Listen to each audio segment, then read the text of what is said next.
C'est au travail que Simon-Pierre est embarqué dans l'élan de la parole de Jésus.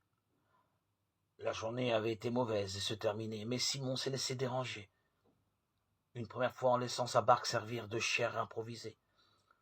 Une seconde fois en faisant confiance au prédicateur qui l'invite à relancer ses filets.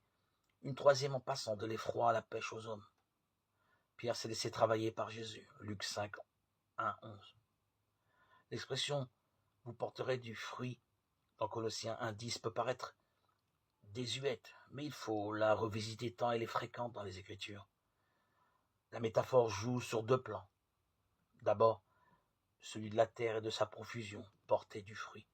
C'est participer à la bonté de la création où Dieu donne sans relâche. Un monde confié aux humains pour qu'ils le fassent fructifier au profit de tous. Mais l'expression est passée aussi dans un autre domaine, celui de la banque, où le fruit désigne couramment l'intérêt. L'idée est la même. Les dons de Dieu doivent être multipliés par l'activité humaine. Chacun peut utiliser ou au mieux ses capacités. Tous doivent bénéficier de cette œuvre collective. Porter du fruit, c'est prolonger ensemble l'œuvre créatrice, qui est œuvre de bonté et de bénédiction.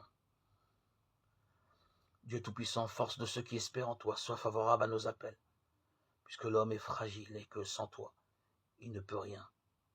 Donne-nous toujours le secours de ta grâce, l'opportunité de produire des fruits.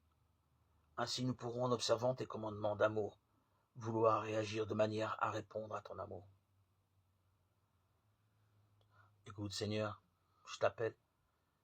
Toi qui t'es fait mon protecteur, ne me quitte pas, ne m'abandonne pas, Dieu mon sauveur. Psaume 26, 7, 9.